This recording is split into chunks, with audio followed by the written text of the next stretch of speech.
Hello, sir and friends. We are from Group 5. We'll be present about tax management on obligations as a tax withholder or collector. Before the presentation, let me introduce the member. First, Dinda Putri Novanti, it's me, and my friend Jeremia Aprilianto Madin.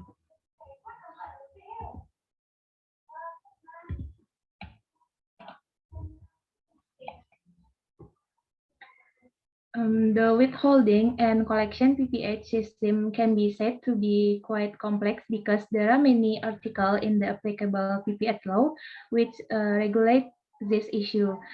The article related to this PPH issue are first Article 4 Paragraph 2, Article 15, Article 21 or 26, Article 22, Article 23 or 26, and Article 24. As a technical implementation, it's regulated according to the government, the regulation of the Minister of Finance, and the arrangement of the Director General of Taxation. The complexity is also shown by the many objects and rates of PPH output, the nature of the deductions being final and not final. Also, for the basis of imposition, some are based on gross amount before VAT, and some are imposed from the estimated net value. Tax management on obligations as a tax withholder or collector. A. Employee compensation money versus in kind. Nature is a gift of goods or pleasure and not in the form of money. In the circular letter of the Director General of Taxes, it stated that enjoyment in kind is any remuneration for services received or obtained by employees or their families not in the form of money from the employer. Tax treatment in kind given by the company to its employees for the imposition of solicitation on in kind is divided into two types, namely compensation in kind or enjoyment as a tax object and non-tax object, and compensation in kind or enjoyment as deductible and non-deductible expenses.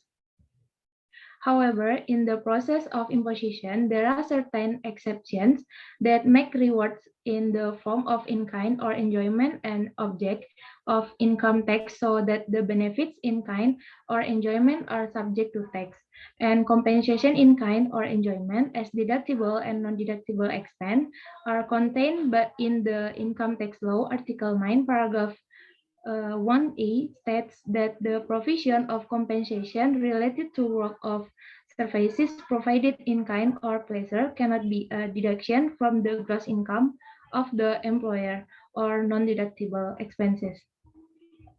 Imposition of tax on nature in the HPP law in accordance with law number 7 of 2021, in kind will be one of the income that is subject to tax. Article 6, paragraph 1 of the HPP law explained that replacement costs or benefits provided in kind are determined to be deductible from gross income. However, there are 5 types of nature that are not subject to tax, namely first, food, groceries, beverage ingredients, or drink of for all employees. Second, nature of enjoyment due to assignment in an area. Nature or enjoyment because of the necessity in carrying out work, such as uniforms. Nature or enjoyment financed by the state budget, and the last in nature of or with certain types of limitation. And special provision or nature in kind given in connection with the implementation of work in certain areas are reward related to first a place to live for employees and their families, health services, education, worship, right, sports other than golf, power beating, horse racing, and kite flying.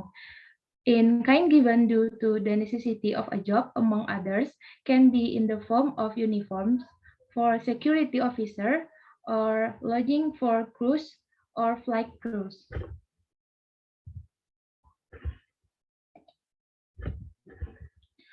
And B, gross method, net method, and gross up method.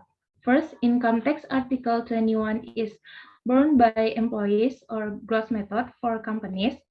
It is not an expense and has no effect on profit and loss, but for employee, it is an expense that will reduce their gross income. And second, Article 21 income tax is borne by the employer or company net basis. The burden incurred by the company to bear Article 21 income tax for employees is only recognized commercially.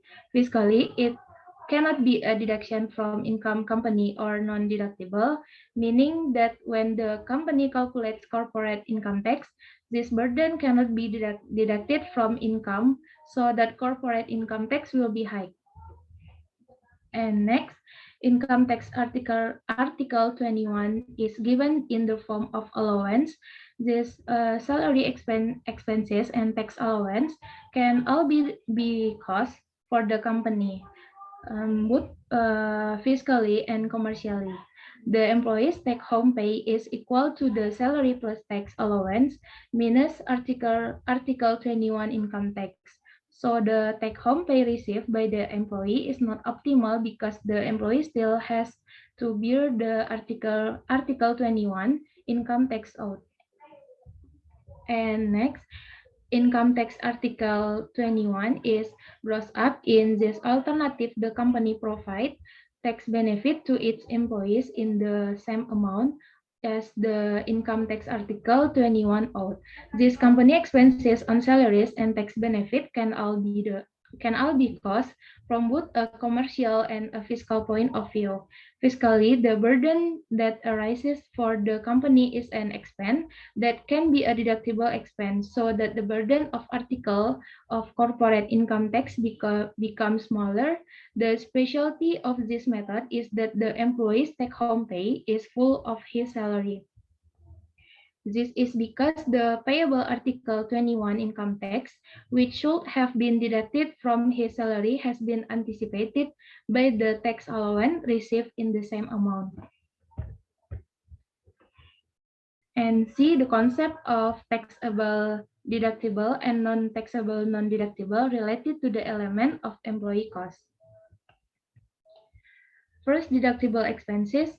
Based on Article 6 of the Income Tax Law, the amount of taxable income for domestic taxpayers and permanent establishment is determined based on gross income, less cost for obtaining, collecting, and maintaining income, including first, costs that are directly or indirectly related to business activities, depreciation of expenses to acquire tangible asset, and amortization of expenses to acquire rights and other costs that have a useful life of more than 1 year, and contributions to pension fund whose establishment has been approved by the Minister of Finance, losses due to the sale or transfer of property out and used in the company or held to obtain, collect, and maintain income. And next, loss of foreign currency exchange rate. The cost of research and development of companies carried out in Indonesia, scholarship, internship, and training fees, receivables that are clearly uncollectible on the following conditions. First, has been charged as an expense in the commercial income statement. B, taxpayer must submit a list of uncollectible receivable to the Directorate General of Taxes. And C, the collection case has been submitted to the district court or government agency that handles state receivable, or there is a written agreement regarding the write-off of receivable or debt relief between the creditor and the debtor concerned, or has been published in a publication or special, or there is an acknowledgement from the debtor that the debt has been written off for a certain amount of debt. And next, donations in the context of national disaster management whose provisions are regulated by government regulations. And donation is the context of research and development carried out in Indonesia whose provisions are regulated by government regulation. And the last, the cost of social infrastructure development whose provisions are regulated by government regulations. And selection of providing welfare to employees. First, PPH Article 21 employees, medical or employee welfare, payment of insurance premium for employees, pension contributions, and JHT or ENT contributions paid by the company, housing for employees, transportation for employees, giving in kind or other pleasures, employee business trip, bonus and production services, and giving in kind in certain and or not remote areas. And next, non-deductible expenses, expenditures that are not allowed to be deducted from gross income tax for taxpayer, domestic and permanent establishment, according to Article 9, Paragraph 1 of the Income Tax Law, are first, profit sharing in any name and in any form such as dividends, including dividends paid by insurance companies to policyholders, and distribution of the remaining operation results of cooperative. Second, expenses charged or incurred for the personal benefit of shareholders, partners, or members. And third, formation or accumulation of reserve funds, except first, reserve for bad debt, suggestion for business, guarantee reserve for deposit lending institutions, reserve for replanting cost for forestry business, reserve for closing and maintenance cost of industrial waste disposal sites, and next, premiums for health insurance, accident insurance, life insurance, and endowment insurance, and scholarship insurance paid by individual taxpayers, reimbursement or compensation in connection with work of services provided in kind and pleasure, amount that exceed the reasonable amount paid to shareholders or to parties who have a special relationship as compensation in connection with the asset donated, aid or donations, and inheritance.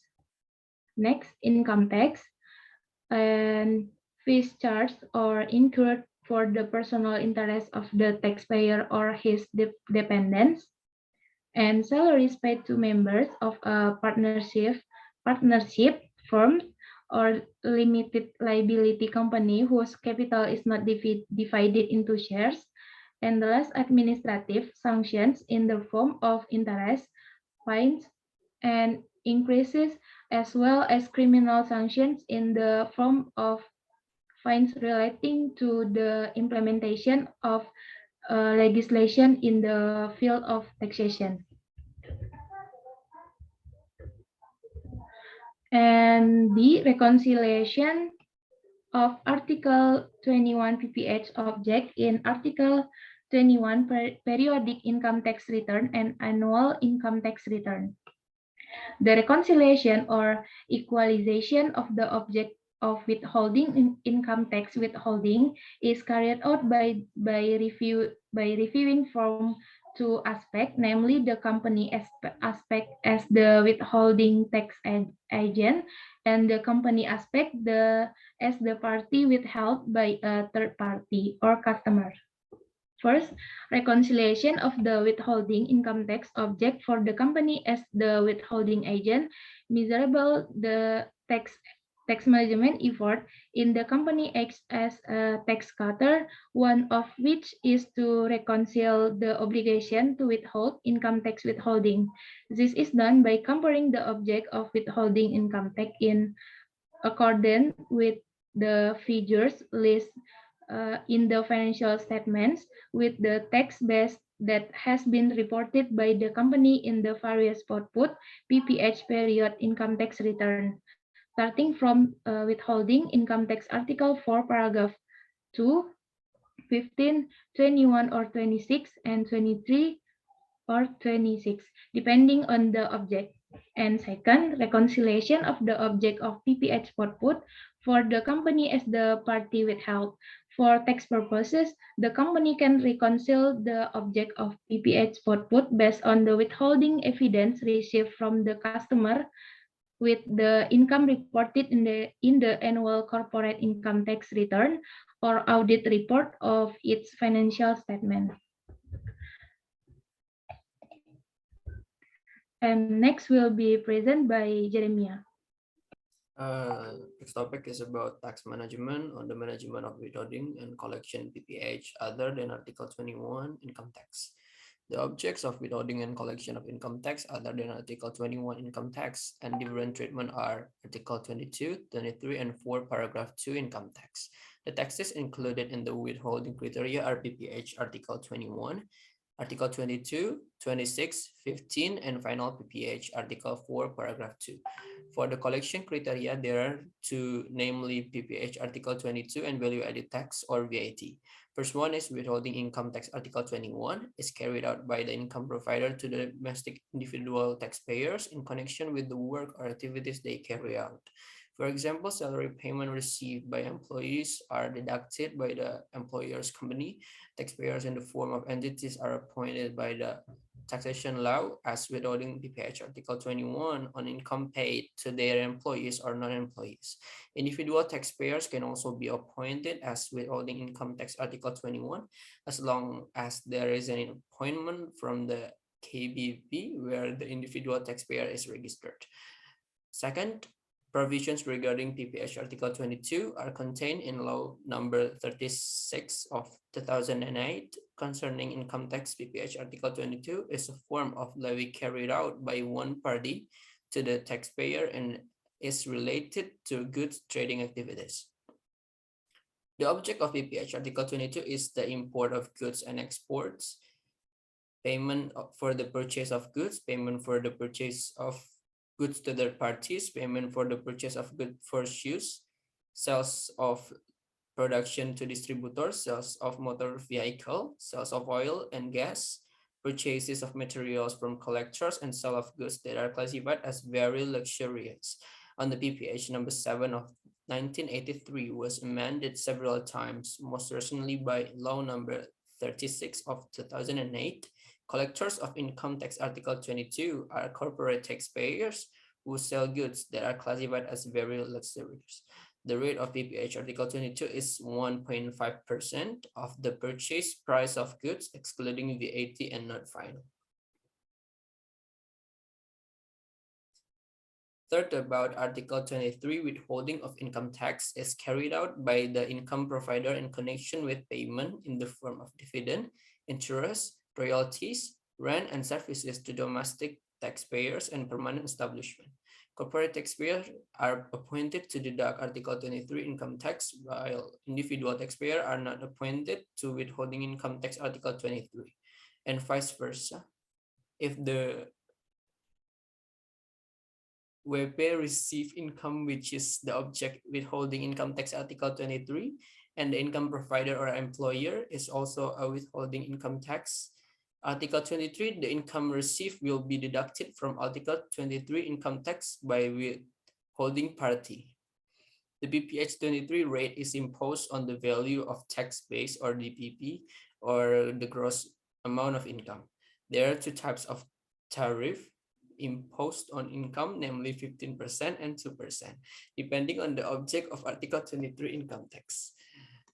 Last, about income tax Article 4 paragraph 2 is a deduction from income paid in connection with certain services and certain sources about construction services, land or building land rentals, transfer of land or building rights, prices, lotteries, and others.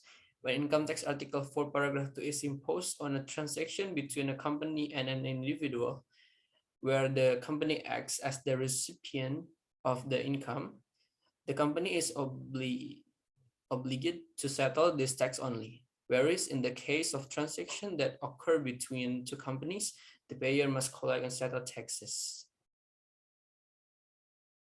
Next, about tax management on the management of VAT and sales tax on luxury goods. First, topic about VAT management at the time of company establishment. There are several things that management should pay attention to. First one is time for reporting business activities to be confirmed as a taxable entrepreneur. Second, the place or location of the tax services office chosen to be reported as the place of inauguration of the VAT enterprise in the event that the company has one or more branch offices. Third, certainty that the good or services produced are taxable goods and services, or BKP or GKP, for which VAT is payable and the VAT is not payable, or including BKP or GKP, the delivery of which receive VAT exemption.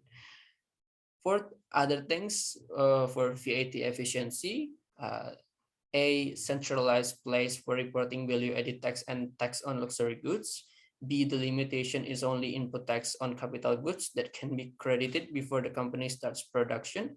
C, consideration whether or not to request a fund for the excess input tax on the acquisition of capital goods before the start of production. D, take advantage of the VAT exemption facility on the acquisition or import capital goods. E, choose a certain type of vehicle. And F, consideration is set to become a bonded zone entrepreneur. Next, management of VAT during the implementation of business activities. There are several things that management should pay attention for this topic. First one is control of output tax and certain tax invoices. The purpose of controlling the output tax is to ensure that all VAT objects with VAT must be collected by VAT enterprise based on the provision of the VAT legislation have been fulfilled and nothing has been missed. For this reason, coordination should always be carried out between taxation division or subdivision with other operational divisions of the company, so that each plan is always consulted with the taxation division or subdivision. Control of output tax invoices is an important thing so as not to waste company finances because of administrative sanctions caused by tax invoices issued by VAT enterprise that do not meet formal and material requirements. In order for the tax invoice issued by the VAT enterprise to meet the formal requirement, the VAT enterprise must pay attention to the provision of tax invoice as regulated in Article 13, paragraph 5 of the VAT law in conjunction with the regulation of Director General of Taxes number per 24/PG/2012 concerning form, size, procedure for filling information, notification procedure for making, procedure for correction or replacement, and procedure for cancellation of tax invoices, as amended by regulation of the Director General of Taxes number 8, PG 2013. Number 2, control over input tax. Based on Article 9, paragraph 8, letter B of the VAT law, the opposite can be interpreted that input taxes can be credited are input taxes that are directly related to the business activities. Next, based on the Article 9, also paragraph 1, letter F of the VAT law, on the contrary, it can be interpreted that input taxes can be credited are input taxes whose tax invoices meet the formal and material requirement as stipulated in Article 13, paragraph 5 or paragraph 9 of the VAT law. 3, control over fulfillment of VAT administrative obligation. Article 14, paragraph 4, in conjunction with Article 14, paragraph 1, letter of general provision of taxation stipulates that a taxable entrepreneur's delay in reporting a tax invoice not in accordance with the tax invoice issuance period will be subject to an STP administrative sanction in the form of fine of 2% of the basis for the imposition of VAT. In order to avoid the sanction of Article 14, paragraph 4, the company must ensure that there is no delay in reporting the tax invoices that have been issued. Next slide, please. Next, about VAT management at the time of company dissolution. Regarding the dissolution of the company, The company must pay attention to the provision of Article 1A subsection 1, letter E of the VAT law, which states, included in the definition of delivery of taxable goods are taxable goods in the form of inventories and or assets, which according to their original purpose are not for sale, which are still remaining at the time of dissolution of the company. This means that the time of the dissolution of the company, the VAT enterprise concerned must collect and deposit the VAT that is owed on the taxable goods in the form of inventories and or asset whose original purpose is not for sale, which is still remaining at the time of dissolution of the company. If at the time of dissolution of the company, there are still goods or raw materials that have been damaged and become a loss for the company, then the input tax on the acquisition of the damaged goods or raw materials can still be credited. Likewise, with the existence of uncollectible receivables up to the time of the company dissolution, the uncollectible receivables did not boost the cancellation of the output tax invoice whose VAT had been deposited by the company. According to the government regulation number 1 of 2012.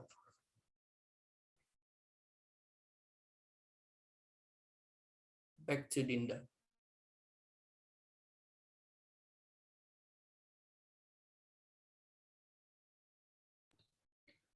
Okay, that's all for our presentation. Thank you for your attention, and I'm sorry for my mistakes.